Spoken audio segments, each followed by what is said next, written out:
se rendre compte que la MDPH te dit bah en fait non, t'es pas assez handicapé pour avoir droit à ça.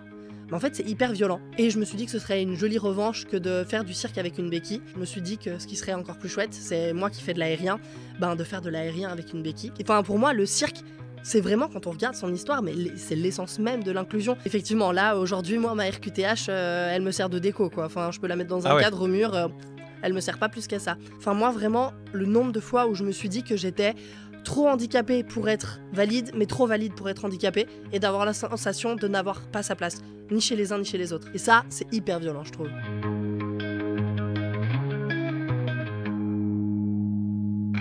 Salut à tous, bienvenue sur le podcast Inspire, le podcast que j'ai créé pour donner de la visibilité au handicap.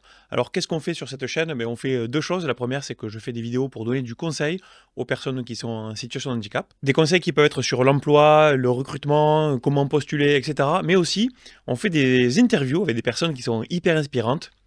Des interviews avec des personnes qui ont des parcours, qui ont des choses inspirantes à partager, des conseils.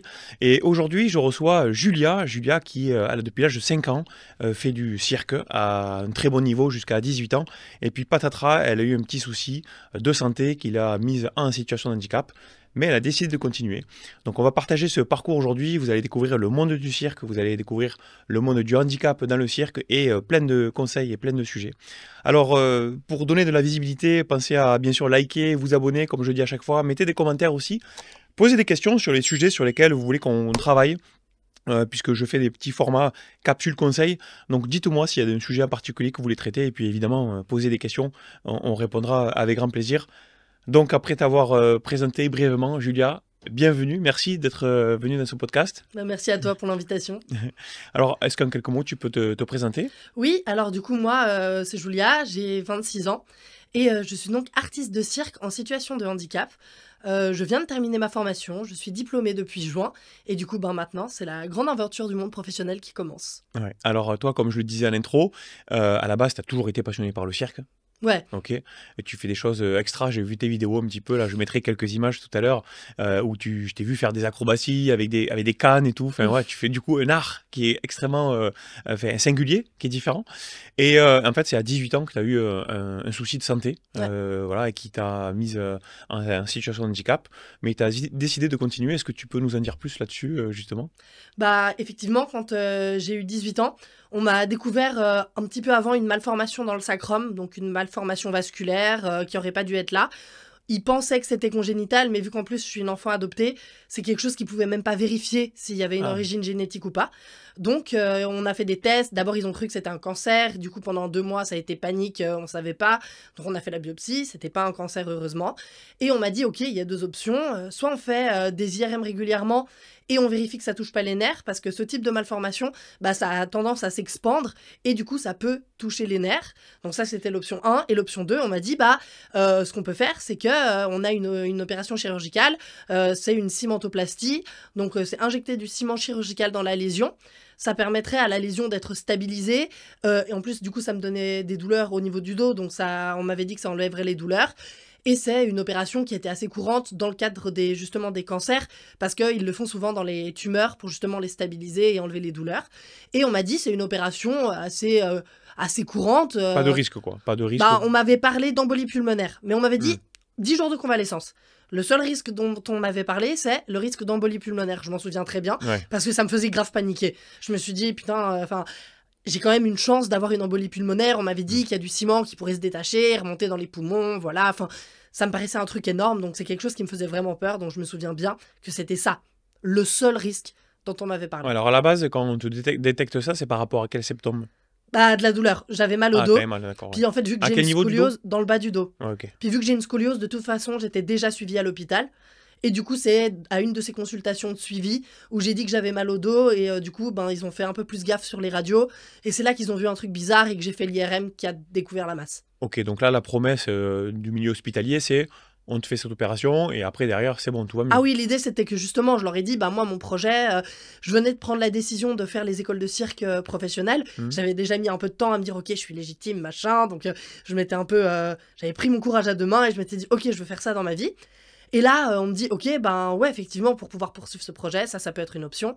Et je m'étais dit, ok, vas-y, 10 jours de convalescence, c'est rapide. Je vais pouvoir y aller. Après, je vais pouvoir reprendre ma vie. Bah, surtout si tu as tout le temps mal au dos. Ouais, Ouais. c'était pas génial. Et ça t'empêchait d'être performante au cirque ou pas du Non, tout? non, Non, pas à ce moment-là. Juste j'avais mal au t'avais dos mal, et ok. c'était pas agréable, mais Bon, c'était et pas là, il si se pire. passait quoi? Bah là, du coup, j'ai décidé de faire l'opération, Hmm. donc je me rends à l'hôpital et tout, et ben je m'attendais à repartir rapidement. Et ben quand je me suis réveillée de cette opération, ils ont essayé de me mettre debout, et en fait, en dessous de mon genou droit, bah je sentais plus rien du tout. C'est comme si ma jambe, genre je la voyais, mais comme si elle était plus là. Je la sentais plus. Alors que avant ça, il n'y avait Non, aucune non, difficulté. non. Avant ça, il y avait rien du tout. Du Ok. coup, je me réveille de cette opération, je sens plus rien. Et ça a été un peu la panique de qu'est-ce qui s'est passé. Ils ont cru que c'était un œdème, donc j'ai été ramenée au bloc. Ils ont fait une infiltration de cortisone directement dans la zone, ce qui n'a pas amélioré les choses outre mesure. Et en fait, dans les temps qui ont suivi l'opération, on m'a dit, ok, c'est un truc qui peut arriver, ça va se remettre. On m'avait dit, bah, d'ici 2 semaines, ça va se remettre. Mais après les 2 semaines, bah, ça s'était évidemment pas remis. Et après, non, mais peut-être qu'il faut un peu plus de temps. Peut-être qu'il faut un mois. Après le mois, il s'était toujours rien passé. Donc je marchais avec des béquilles, avec une attelle, parce que j'étais plus capable de relever le pied, plus capable de marcher. Donc j'ai aussi dû réapprendre à marcher à cause de ça. Donc là, beaucoup de rééducation, Ouais, j'imagine, c'est et ça? là, effectivement, beaucoup, beaucoup de rééducation, parce que, ben, mine de rien, un membre qu'on n'utilise plus, bah, il se Ouais. solidifie, il se rigidifie. Donc oui, il fallait aussi beaucoup le manipuler. Puis du coup, ben, pour espérer que les nerfs se remettent et se remettent un peu à fonctionner, il fallait les stimuler. Beaucoup. Hmm. Donc même s'il y avait des exercices où j'avais l'impression que je faisais rien, on m'obligeait à essayer de faire, essayer de bouger. Donc c'était vraiment ça. Et à peu près un mois après, ben, en fait, j'ai des douleurs chroniques qui se sont déclarées et qui ont été, mais elles ont explosé d'un coup. Enfin, ça a Au été. même niveau ou au niveau de la jambe? Enfin, à quel Bah, niveau? c'était vraiment au niveau du pied et du mollet. D'accord, donc c'est C'est descendu. vraiment la même Mais zone. Enfin, au sacrum non, au plus. sacrum, rien du tout. Le Ok. sacrum, il va très bien. Lui, par contre, il va très bien. L'opération, dans les images, l'opération s'est très bien passée. Le ciment est là où il faut. Le bassin est solidifié. Si on regarde que le bassin, tout va très bien. Mais est-ce qu'on peut pas imaginer que du coup l'opération s'est très bien passée comme prévu au niveau du sacrum et qu'il y a eu un petit souci, enfin collatéral ailleurs Bah, c'est un peu ça. L'idée, c'est que effectivement, l'opération s'est bien passée, mais ce qu'on m'a dit, c'est, ben, en fait, votre corps, il a surréagi au produit et du coup, des nerfs ont été abîmés. Hmm. Et évidemment, ils ont dit que ça leur était jamais arrivé. Donc, le cas sur celui qui marche pas, ben, il en faut un. Et là, pour le coup, c'était moi. Mais là, tu as essayé de gratter un peu comment ça marche. T'as pas une protection juridique, un truc pour gratter l'information pour aller plus loin, non? Bah là, le truc, c'est que ben, sur le moment, j'étais tellement pas là-dedans. T'as Enfin, 18 ans? j'ai 18 ans, genre je viens de prendre... J'ai pas fini mes études Ouais. secondaires parce que moi j'ai grandi en Suisse. Donc nous, on termine l'équivalent du bac à 19 ans. Donc j'étais dans la dernière année avant l'équivalent du bac. J'avais mes examens. Je venais de prendre la décision de faire du cirque. Je me suis dit, ben ouais, enfin, déjà, il faut réapprendre à vivre. Je m'attendais pas du tout à ressortir de l'hôpital avec une jambe qui marche plus. Je m'attendais pas du tout à avoir des douleurs chroniques qui ont été telles que j'ai fini aux urgences tellement même les médicaments m'aidaient pas et que c'était plus possible de dormir. Enfin, c'est des choses qui prennent tellement de place dans la vie d'un coup que ben l'espace mental en fait Hmm. pour prendre en charge le côté juridique et se dire peut-être qu'il y a quelque chose à faire, ben il y était pas. Je me souviens qu'on en avait parlé notamment avec mes parents à cette époque-là. Et clairement, je leur disais non, non, non, je suis pas prête, non, je veux pas, non, je veux pas. Ouais. Mais ben, sur le moment, et c'était clairement ce que je pensais, j'étais pas prête, je pouvais pas, c'était juste pas envisageable. Mais ben, c'est seulement il y a genre peut-être un an que je me suis dit, ben, en fait, aujourd'hui, je serais prête. Et on était 7 ans après. Et c'est avec mon regard de personne adulte qui regarde cette situation-là où je me dis, ouais, j'aurais pu faire quelque chose. Mais en même temps, sur le moment, je pouvais rien faire. Et c'est bien après que j'ai appris que j'avais seulement un an pour Ouais. faire des C'est démarches. prescrit après. Ouais, et après, il n'y a plus. Donc c'est juste... Enfin, Hmm. sur la première année, après un accident de vie pareil, mais Ouais. où est l'espace À mental, cet où est âge-là, l'espace... ouais. Ouais, et à cet âge-là. Enfin, évidemment, à 18 ans, on est officiellement un adulte, mais dans les faits, on sait très bien que c'est pas le cas.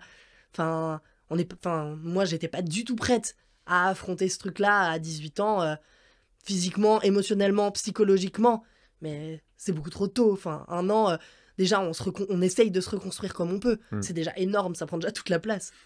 Alors ça, c'était il y a 8 ans, c'est Ouais, ça? ça c'était il y a 8 ans. Et donc, tu as 18 ans à l'époque et ça faisait 13 ans que tu faisais du cirque? Ouais. Tu avais même atteint un bon niveau? Ouais. Comme tu l'as dit, tu t'avais dit, ça y est, j'en fais mon projet à la fois d'études et professionnel. C'était ça ta volonté. Mhm. Quel impact ça a, cet accident? Enfin, en tout cas, ouais, cet accident, puisqu'en fait, tu as une opération qui s'est bien passée et à côté de laquelle il y a eu un accident au cours de Mhm. l'opération. Ça a quel impact au niveau de cette décision? Alors, au niveau de cette décision, ben déjà, dans les faits, ça m'arrête. Bah, je peux plus pratiquer du jour au lendemain. Et du coup, j'ai dû prendre 1 an d'arrêt. J'ai fait une année de fac parce Mhm. qu'il fallait que je fasse quelque chose. Mais de mémoire, j'ai toujours gardé en tête l'idée que j'en ferais du cirque et que je voudrais continuer. Et je pense que ça a été même moteur. Mhm. Parce que je me suis dit, ah, mais si je veux faire du cirque, bah, il faut que je me remette. Il faut que je rebouge. J'avais vraiment cette envie, j'avais vraiment cet élan de me dire, ok, ben, je vais me donner un maximum et je vais utiliser toutes les ressources qui Ouais. sont à ma disposition pour atteindre ce but-là. Enfin, pour moi, je pense qu'il y avait aussi quelque chose de l'ordre de la non-acceptation du handicap. Pour moi, ça allait pas durer. Bah, Parce notamment que les là, médecins, ouais. ils arrêtaient pas de souligner, ça Mhm. va passer, ça va passer, il faut juste du temps. Du coup, moi, je me suis dit, bah, s'il faut juste du temps, je vais juste tout donner et je vais me remettre à vivre ma vie. Ouais. Parce que là, tu parles de handicap. Ça a quoi comme conséquence alors? Tu dois marcher tout en béquille? Bah, au début, j'ai dû marcher en béquille. Ouais. Après, j'ai dû marcher, mais avec une attelle. Puis j'avais le pied qui se relevait pas, donc j'avais le pied qui traîne. Et les douleurs chroniques. Ouais, donc c'est reconnu comme un handicap. Oui, tout à Ok. fait.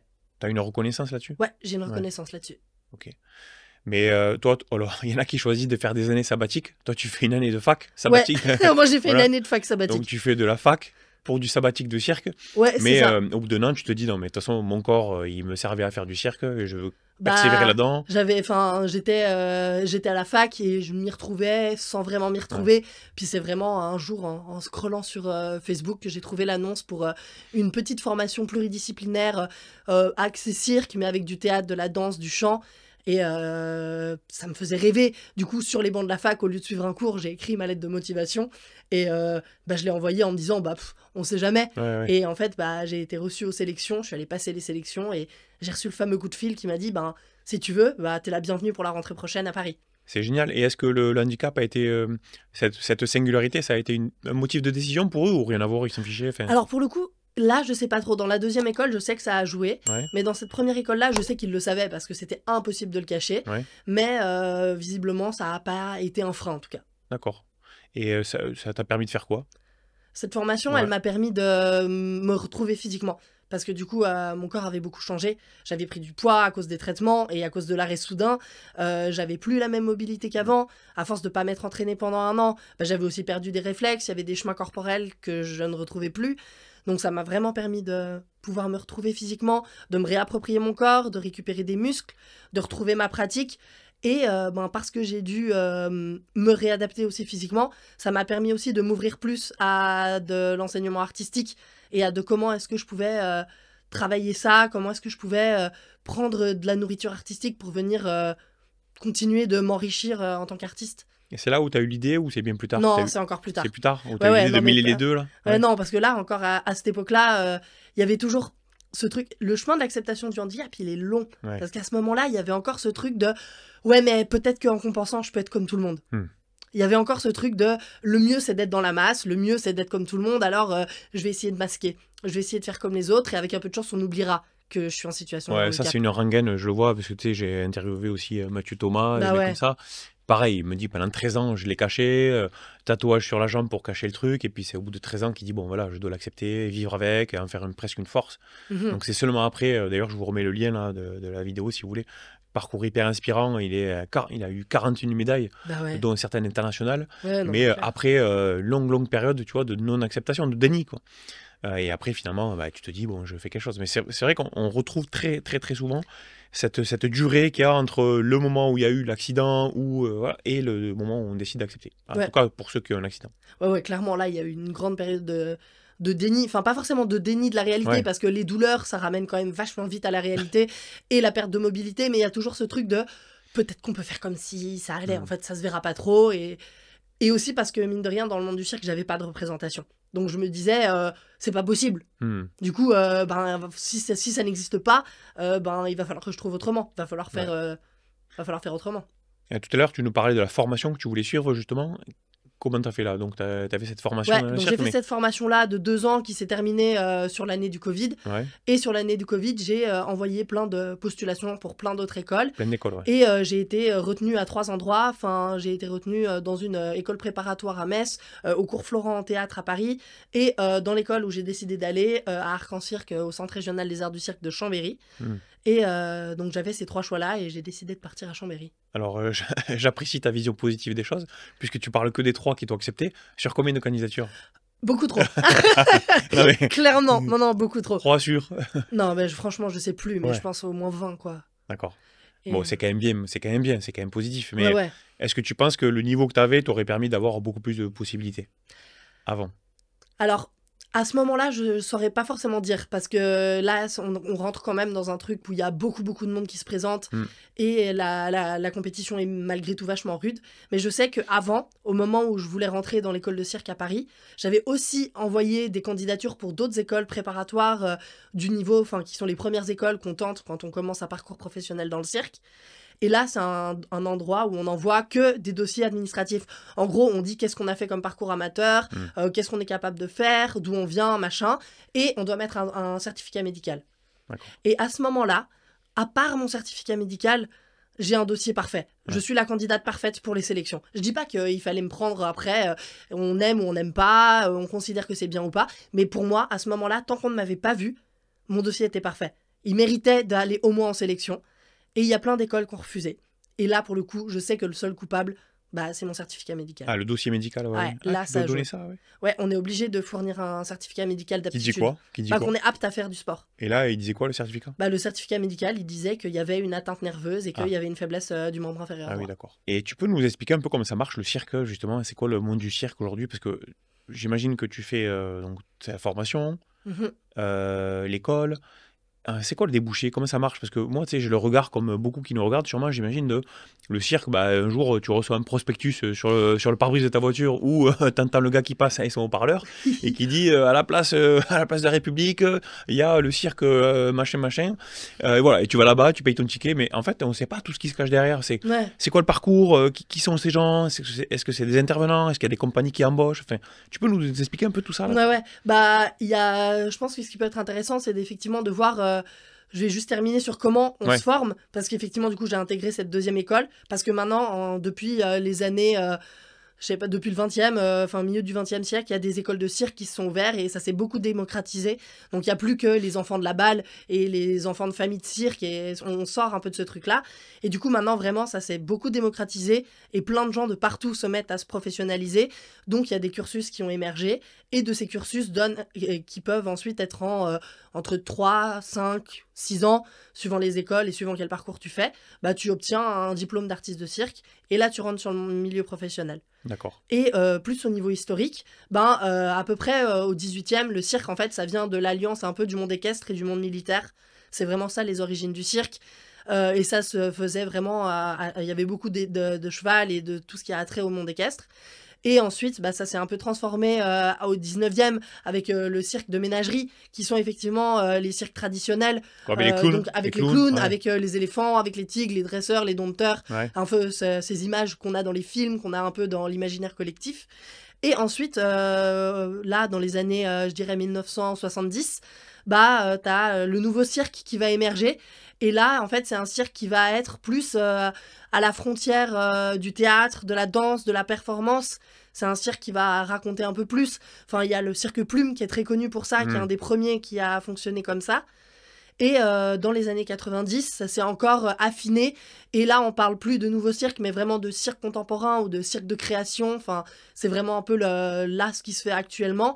Et c'est vraiment un cirque qui, là, va vraiment changer son mode d'existence et plus être dans cette superposition de numéro, mais dans la création d'un spectacle en entier, qui est vraiment dans cette idée de raconter une histoire, de faire vivre des émotions. Un peu comme une comédie musicale, un peu, dans cette idée? Un peu comme une comédie. Ouais, dans l'idée, c'est juste qu'il n'y a pas cette notion de chant, et encore, il y en a où il y a, mais c'est vraiment dans l'idée d'un spectacle complet. Mais on retrouve encore les trois mondes du cirque, on est d'accord? C'est pas le cirque, il n'a pas évolué. Il y a eu les numéros, il y a eu ce que tu dis, le cirque contemporain, mais on retrouve un peu tout. Aujourd'hui, tu peux retrouver Oui, encore un cirque où tu as le numéro de moto, puis ils se débarrassent tout, oui, le numéro clairement. avec les animaux, c'est ça? Oui, oui, clairement, il y a encore, bon, le cirque, les débuts du cirque, ça, c'est quand même assez éteint. Le Ouais, cirque traditionnel, oui, oui, il y en a encore. Et effectivement, mine de rien, même si c'est celui qu'on a le plus dans l'imaginaire collectif, c'est plus ça qui est majoritaire d'accord. aujourd'hui. Aujourd'hui, en fait, ce qui est majoritaire, c'est justement ce qu'on appelle les compagnies. C'est vraiment le cirque contemporain avec des compagnies qui vont jouer dans les théâtres nationaux, sur les scènes nationales, les scènes conventionnées, qui ont des subventions, enfin, pour aujourd'hui encore, vu ce qui se passe à la culture, Ouais. qui pour l'instant ont des subventions de l'État et qui peuvent effectivement faire de la création. Il y a vraiment plein de compagnies qui font ça. Et est-ce que les combats pour la lutte animale et tout ça aussi, Ouais, ça a pour le joué. bien-être animal, Bah, pardon, ça a joué. ça a joué, non? Bah, Ouais, ça a joué. Il ouais. y a l'interdiction, maintenant c'est interdit, enfin, Ah, pour les animaux sauvages. Enfin, il y a eu quand même plein de lois qui sont passées et de décrets qui font que c'est beaucoup régulé. Et effectivement, ça change aussi la pratique et la dynamique des cirques traditionnels qui existent encore. ouais, forcément les numéros. Alors, toi, tu t'es dirigé vers quoi alors? Plutôt vers le Ouais, contemporain? ouais, moi je D'accord. me suis clairement formée en cirque contemporain, d'autant plus que la formation que j'ai faite, l'idée c'était justement une formation qui accompagne sur la création d'un projet, donc c'est vraiment une formation qui était axée sur la création contemporaine. Ok, donc tu as plus un rôle au final. C'est comme dans une pièce de théâtre, non? C'est ça? Oui, Avec effectivement, des apparitions on qui a des sont. on a des Ouais. personnages, on joue, on est dans le jeu d'acteur. Effectivement, dans ma formation, Hmm. j'avais autant des cours de ma spécialité qui est le cerceau aérien, mais j'avais aussi des cours de théâtre, des cours de danse classique, de danse contemporaine. J'avais des cours de, on a même fait du clown. On a fait de la manipulation d'objets. On a travaillé avec la voix. Et on a fait beaucoup de recherches, on avait du temps pour créer avec notre carnet, notre agrès, chercher des choses, voir qu'est-ce qu'on avait envie de faire pour essayer de se trouver aussi artistiquement. Et Hmm. C'est qui les grands acteurs du cirque aujourd'hui? C'est qui est un peu voilà, qui vraiment a beaucoup de compagnies ou beaucoup de spectacles. Enfin, alors, c'est dans quoi les les acteurs? gros acteurs, bon, il y a le Cirque du Soleil qui Ouais. effectivement, qui est plutôt dans le nouveau cirque, pas forcément le cirque contemporain, mais effectivement, ils ont vraiment beaucoup de spectacles. Après, en France, il y a énormément de compagnies, mais enfin, moi, dans celle dont j'aurais envie de parler, enfin. Il y a la compagnie des Filles du Renard Pâle aujourd'hui, c'est une compagnie qui est très suivie. Enfin, il y a le Cirque Rasposo, il y a. Il y en a plein et j'arrive à avoir des bugs en plus. Ouais. Mais à chaque fois, c'est qui? C'est des patrons comme toi et moi qui ont créé un truc? C'est qui est derrière ça? Tu vois, Alors derrière ça, c'est il y a des du grosses public, du équipes. privé. Enfin, comment ça marche? Alors en général, c'est des gens qui créent les compagnies, c'est vraiment c'est des modèles associatifs en fait. C'est Ah, d'accord. vraiment tout un chacun. Enfin moi, c'est ce que j'ai fait quand je suis sortie de ma compagnie. Je me suis dit, ben de ma formation, pardon, je suis sortie et je me suis dit, ben moi j'ai envie de pouvoir avoir ma compagnie à moi et pouvoir gérer la chose et faire ce que j'ai envie de faire. Parce que j'ai pas envie d'être que interprète. J'ai pas envie de travailler que pour les autres. Ouais. Je veux pouvoir créer moi. Et du coup, ben j'ai créé une association. Et du coup, avec un bureau. Et à partir de là, ben il y a des gens qui, au début, bon, on fait un peu tous les rôles, mais dans l'idée, Ouais. c'est que ben t'as les artistes qui eux vont faire la création et être sur scène, mais ben t'es obligé d'avoir des gens qui vont faire le travail de production, des gens qui vont devoir faire le travail de diffusion du spectacle. Enfin, il faut imaginer les tournées, il faut contacter les lieux pour essayer de décrocher des dates, donc il faut envoyer beaucoup de mails pour dire ah bah j'ai ce spectacle, est-ce que ce spectacle vous intéresse, inviter les gens à voir ton spectacle pour leur dire bah voilà on fait ce spectacle là, venez, peut-être que ça pourrait vous intéresser pour vos futures programmations. Hmm. Donc il y a beaucoup de travail de bureau et de travail administratif à faire.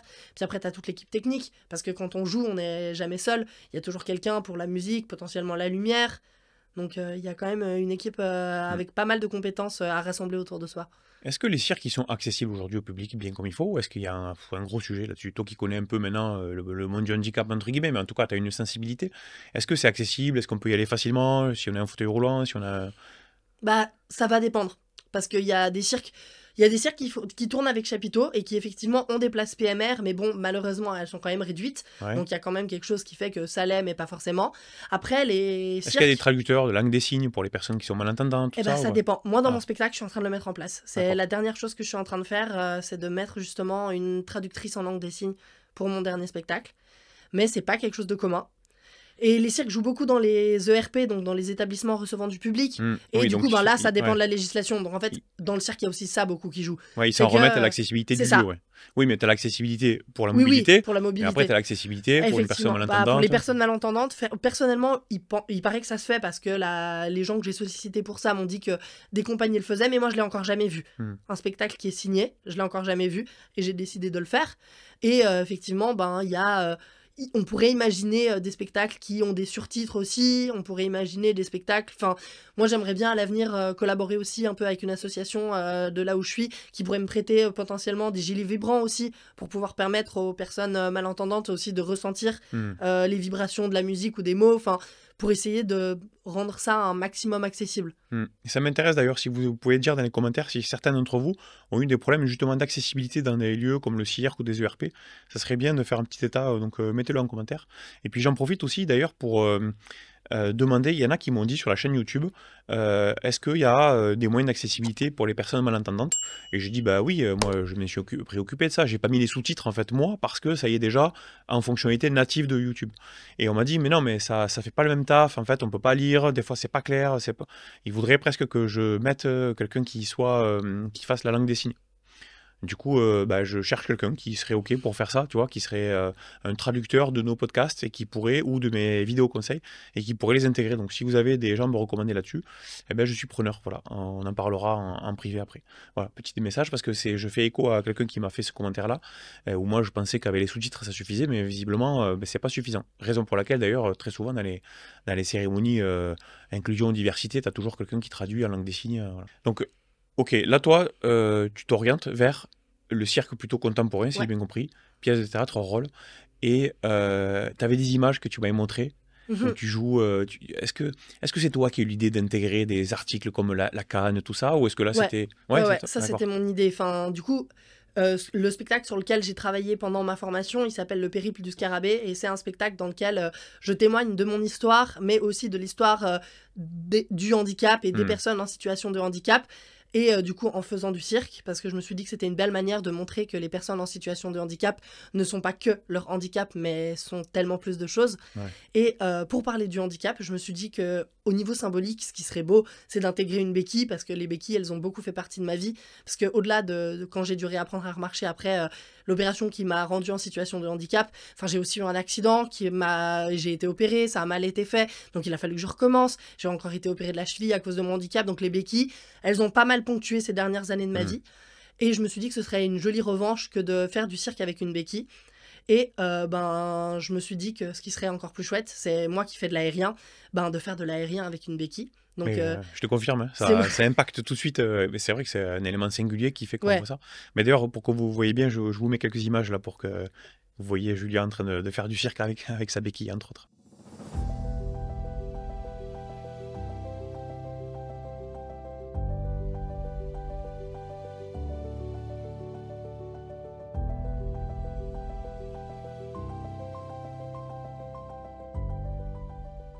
J'ai demandé à mon frère de faire cette béquille. Et donc, il l'a faite et ça m'a permis de créer un nouvel agrès, en fait, avec mon cerceau et ma béquille. Bah, c'est pas vraiment un trapèze, c'est pas vraiment un cerceau, c'est une béquille dans l'air. C'est de la béquille aérienne. Tu l'as fait aussi avec des fauteuils ou pas? Non, ça, j'ai pas fait avec des fauteuils. J'ai vu, moi, des gars en muscu fitness là, qui font des choses incroyables là, avec un fauteuil accroché. Ils s'en servent presque de lest et puis surtout de messages, en fait. Ah bah c'est hyper fort. Enfin, de réussir dans les retours que j'ai eus, parce que c'est un spectacle qui commence à tourner.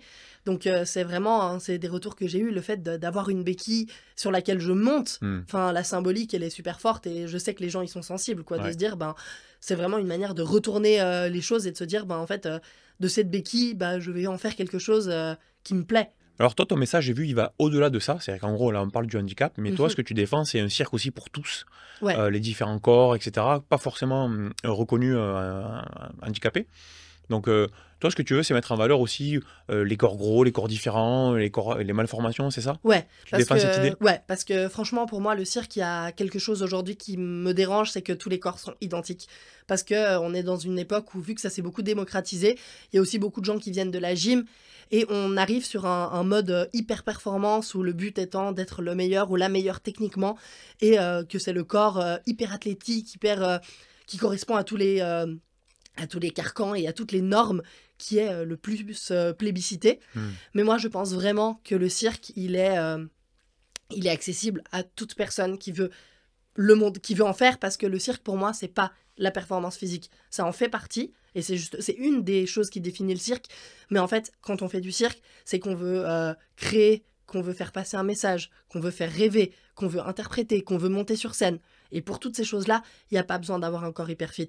Moi, effectivement, je suis une artiste en situation de handicap, mais j'ai effectivement pas le corps de la personne qui fait du cirque auquel on s'attend. Effectivement, je suis pas en énorme surpoids, mais effectivement, je suis pas fit.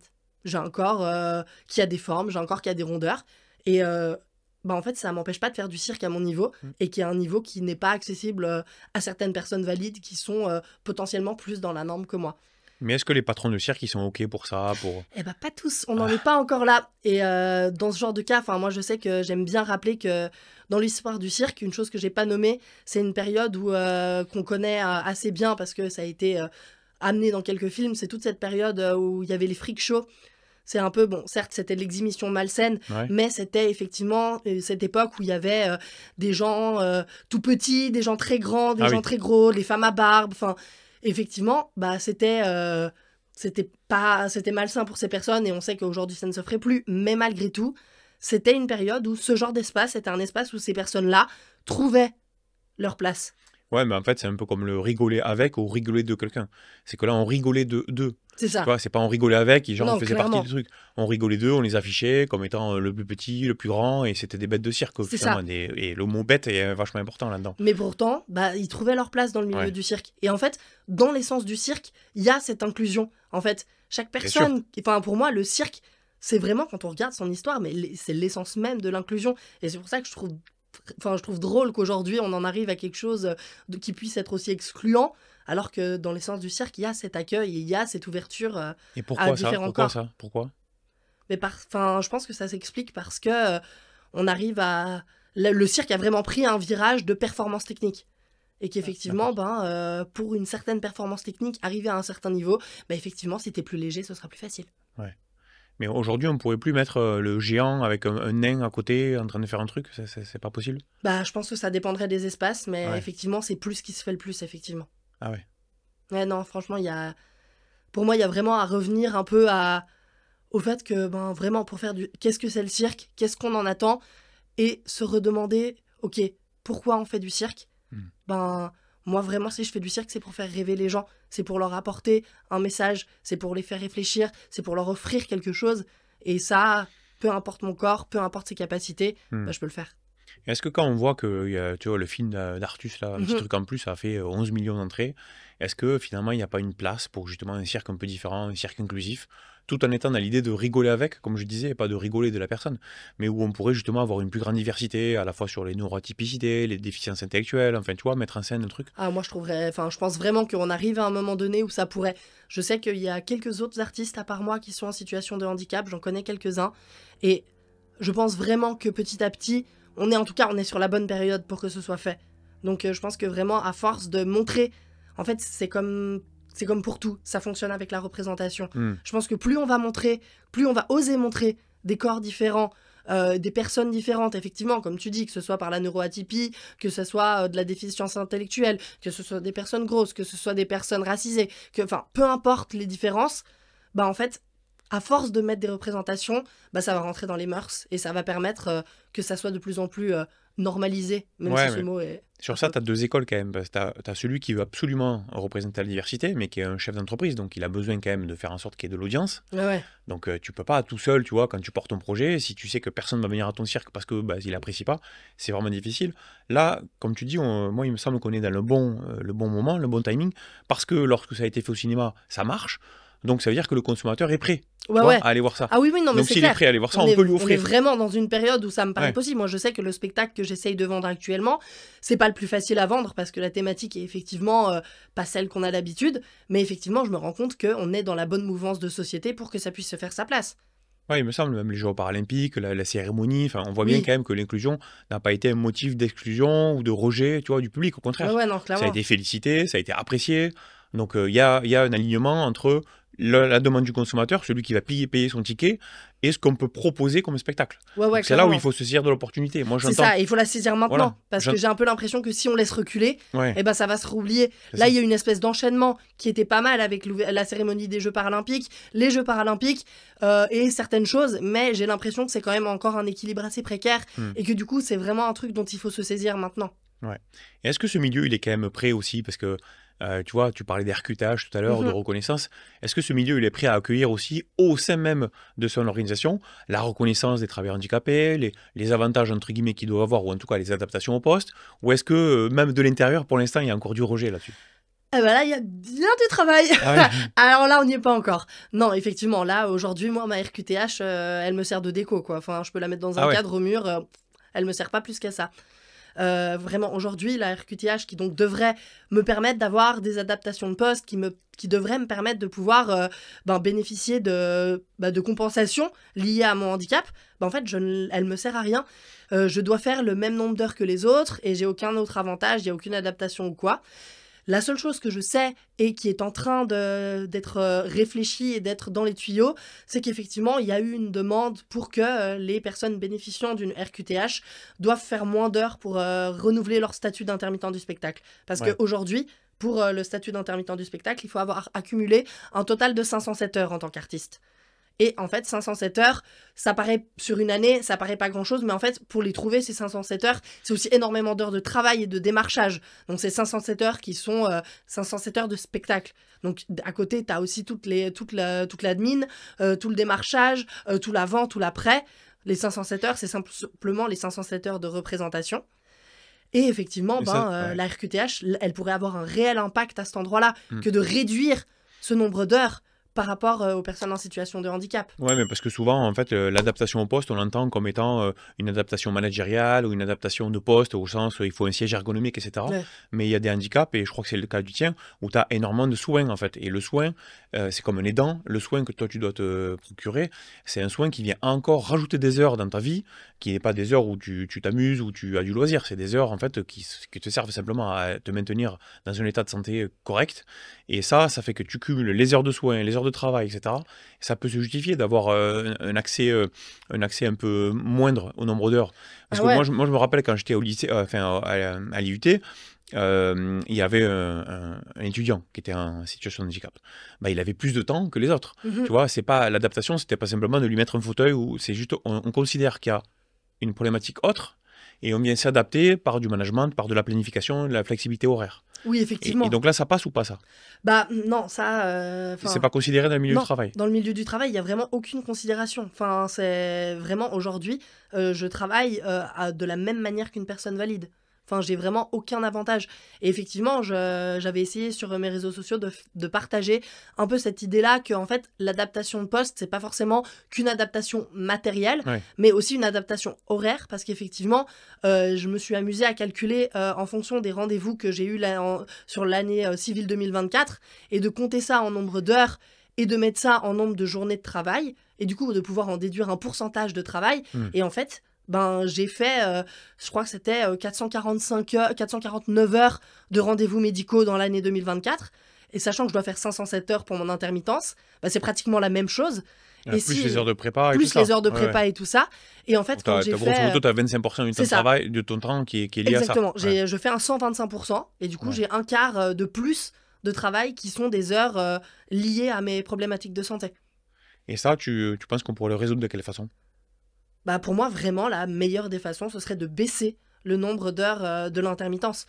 Et comme ça, ça mettrait moins de pression sur le fait de devoir trouver du travail, parce qu'en plus, en tant que personne en situation de handicap, c'est potentiellement plus compliqué. Donc, pour réussir à trouver du travail, il y a un challenge en plus. Et du coup, pour trouver ces 507 heures, il y a plein d'heures qui sont dédiées à ça. Donc, si le nombre d'heures est abaissé, il y a moins de stress sur le fait de trouver du travail parce que moins d'heures à faire, et du coup, moins d'heures de démarchage à faire parce que moins d'heures à trouver, et du coup, ça peut libérer du temps qui est nécessaire et juste Pour les soins, quoi. pour les Ouais, soins, ouais, pour la et santé. dont on n'a pas le choix. Enfin, j'ai pas le choix que de me dire est-ce que je vais aller faire tel traitement à l'hôpital, est-ce Ouais. que je vais aller voir ma médecin de la douleur, ouais, non, je pense que ça c'est optionnel. Non, mais bien sûr que non.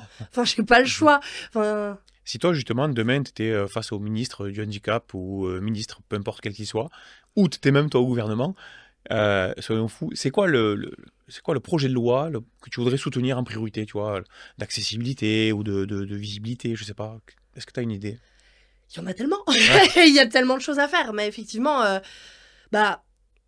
je sais que les notions d'accessibilité sont très très en retard et qu'on en a vraiment besoin, et j'aimerais vraiment pouvoir pouvoir contribuer à ça. Mais effectivement, si je devais parler plus de moi et de mon expérience et de ce que je ressens, c'est la considération du handicap invisible. Enfin, parce que du coup, effectivement, moi, aujourd'hui, quand je marche dans la rue, à moins d'être de la santé et de savoir analyser un schéma de marche, parce que si c'est le cas, tu te rends compte que je marche n'importe comment, mais si tu ne connais pas le déroulé d'une marche normale, tu ne te rends pas compte, à moins que je sois fatiguée, je boite légèrement, mais ça se voit quasiment pas. Les douleurs chroniques, c'est invisible. En plus, je fais du cirque. Alors, en termes de ce qu'on peut croire, j'ai l'air très très valide, mais c'est pas le cas. Et en fait, je pense que ce serait vraiment important que le handicap invisible soit beaucoup plus normalisé, visible, ouais, normalisé et mis de manière visible dans la société et aussi dans les aides qu'on peut recevoir. Ouais, c'est ça. D'ailleurs, c'est pour ça que le logo, des fois, est complété, parce que le logo handicap, c'est un fauteuil roulant. Oui. Bon, effectivement, c'est un handicap qui est très lourd, le fauteuil roulant, mais c'est 3% des handicaps. Donc toi, tu serais pour une campagne de sensibilisation sur le sujet? Ouais, et pour des actions concrètes aussi sur certains aspects. Typiquement, un aspect qui, moi, en tout cas personnellement, me choque parce que bon, il me touche d'assez près, c'est notamment cet accès, par exemple, aux places, à la carte de stationnement pour les personnes en situation de handicap. En fait, cette carte, pour l'obtenir, il y a des critères très serrés qui sont, il faut avoir besoin soit d'une tierce personne tout le temps, soit d'une aide technique tout le temps, ou alors ne jamais être capable de marcher plus de 250 mètres. Donc c'est des critères qui sont extrêmement restrictifs. Moi, ben clairement, je peux marcher plus de 250 mètres, mais et j'ai pas besoin de quelqu'un, et j'ai une béquille de temps en temps, mais c'est vraiment pas la majeure partie du temps. Et malgré, du coup, si on suit ces critères-là, je devrais pas y avoir droit. Et en fait, se rendre compte que la MDPH te dit, ben en fait, non, t'es pas assez handicapé pour avoir droit à ça, ben en fait, c'est hyper violent. Et les personnes en situation de handicap invisible, je pense, prennent énormément de violence et d'illégitimité, en fait, à cause de systèmes comme ça. Parce que moi, je réalise que la place de stationnement, effectivement, je sais qu'il y a des gens qui en ont beaucoup plus besoin que moi, mais j'estime que moi aussi, et qu'il devrait y en avoir plus, parce qu'en fait, plus je vais marcher, même si je le peux, bah plus je vais me fatiguer. Et la fatigue chronique, c'est quelque chose qui fait partie du handicap invisible, et qui n'est pas mesurable, et qui n'est pas mesuré. Et du coup, on n'en prend pas conscience, et on n'en tient pas compte. Et notamment, le fait de plus marcher, ça va potentiellement augmenter mes douleurs. Mais pas tout de suite, après. Donc je peux toujours les marcher plus que les 250 mètres. Mais la question de dans quel état ça va me laisser, on ne se pose pas la question. Et est-ce que si on mettait cette mesure-là à sa disposition, cette personne serait plus performante dans son travail? Ça non plus, on n'y pense pas. Il y a des cases qui sont tellement restrictives, alors que les handicaps invisibles, mais il y en a autant qu'il y en a de personnes. Et une personne qui est malade du cœur, par exemple, elle peut avoir accès à la carte pour stationner? Il faut qu'elle rentre dans ces critères. Ouais, d'accord. Oui, donc il n'y a pas ni l'assistant de personne, ni le matériel. Donc il peut y avoir le fait qu'elle ne puisse pas marcher. C'est ça. Ouais, d'accord. Mais il faut rentrer dans ces critères. Donc, il faut un très, cardiologue, très il faut tout ça. Ouais. C'est ça. Ok. Ouais, ça paraît légitime, ces critères-là, mais effectivement, oui, il faudrait aborder les conséquences, en fait. C'est Donc ça. il y aurait deux sujets, quoi. En gros, il y aurait la campagne de sensibilisation, plus effectivement de revoir un peu les critères. C'est ça, pour ce genre de choses-là, il y en a d'autres où, à mon avis, ça mériterait d'être revu. Mais moi, je fais à mon petit niveau des campagnes de sensibilisation, comme ça, c'est cool. je fais des vidéos humoristiques ou sarcastiques sur le handicap. L'autre fois, j'ai fait une vidéo où j'ai fait le mec qui dit recevez à l'entretien d'embauche une personne handicapée, et que je disais putain, c'est une arnaque ou pas, le mec il marche, il arrive, il marche. Donc en fait c'est un arnaqueur, quoi, tu vois. C'est clair. Et du coup j'ai fait une petite vidéo comme ça rigolote pour sensibiliser. À la fin j'ai marqué 80% des handicaps sont invisibles. Ouais. 80% c'est énorme. C'est énorme. Ça veut dire que 4 CV sur 5 qu'on reçoit où il y a marqué personne handicapée, en fait on le verra pas tout de suite. C'est clair, et 80% de la population en situation de handicap, c'est des handicaps invisibles. Ça veut dire qu'on en a tous et toutes dans notre entourage. 12 millions, 4/5 de 12 millions, ça fait 8 millions. Tu vas pas me dire que tu ne connais pas, enfin, même si tu le sais pas, c'est impossible que tu n'en aies pas dans ton entourage, quoi. C'est énorme. Ok, et alors je te sens quand même à fleur sur ce sujet, mais est-ce qu'il y a un truc qui t'énerve encore plus que ça, concernant la considération du handicap ou pas? T'as un truc qui te met encore à fleur, là? Plus à fleur? Ouais. Alors, moi, personnellement, je dirais que ce qui me touche le plus, c'est cette sensation de... Quand on a un handicap invisible, et en plus, quand on a une pratique où le corps est au centre, enfin, moi, vraiment, le nombre de fois où je me suis dit que j'étais trop handicapée pour être valide, mais trop valide pour être handicapée, et d'avoir la sensation de n'avoir pas sa place, ni chez les uns, ni chez les autres. Ah oui. Et ça, c'est hyper violent, je trouve. Parce que j'ai l'impression que, et de manière parfois involontaire, hein, des gens, je n'incrimine Ouais. personne et c'est pas une volonté de cracher sur qui que ce soit. C'est vraiment juste cette impression que il y a une espèce de zone grise entre les deux et où du coup on nous prend pour l'un, on nous prend pour l'autre et que du coup on bénéficie pas des avantages ou enfin juste Ouais. d'un... Il y a quelques semaines, tu vois, je recevais Miss Buffet Froid, qui est photographe. Je vous mets le lien là aussi. Elle, justement, c'est exactement ça. C'est qu'en gros, elle est malentendante. 40%, je crois. Mais elle n'est pas admise comme étant sourde, mais, parce qu'elle entend, mais elle n'entend pas suffisamment. Donc, elle est dans une espèce de sous-ensemble au milieu, là, où elle se sent pas à sa place, quoi. Elle se dit, Ouais. mais je suis même rejetée par une partie de la communauté. Ouais. Et puis, enfin, tu vois, et exclue aussi, parce que si j'ai pas mes appareils, je peux pas. Donc, on retrouve souvent cette idée-là que quand tu as un handicap modéré, enfin on s'en fout, on appelle ça comme on veut, mais en tout cas, où effectivement tu n'es pas en fauteuil, ou tu n'es pas totalement valide, ben, en fait il y a une espèce de zone grise là, de zone un peu au milieu, où vous n'êtes pas traité comme des personnes handicapées, mais un peu, mais oui, mais non, donc en fait c'est des fois hyper frustrant, quoi. Ouais, bah oui, c'est ça, parce que du coup, chaque action ou chaque chose que je fais, j'ai la sensation que ça va être épié et qu'il y a quelque chose de l'ordre de si tu fais du cirque, c'est que en fait ton handicap moteur c'est Ouais. peut-être pas si grave que ça. Est-ce que vraiment t'as si mal que ça, tes douleurs chroniques, est-ce qu'elles t'empêchent de faire des choses? T'as vu ce que tu fais?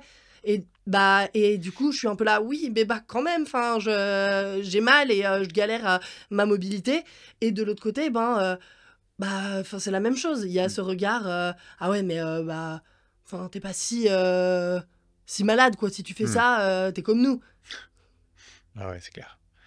Bon, c'est quand même vachement enrichissant à chaque fois ces exemples-là qui sont sortis pour justement illustrer le handicap, la visibilité, l'invisibilité, la reconnaissance en qualité de travailleur handicapé, mais enfin, le taux d'acceptation pour la carte. Enfin, à chaque fois, on Ouais. retrouve ce schéma. Ouais. Donc, merci beaucoup en tout cas pour ce témoignage.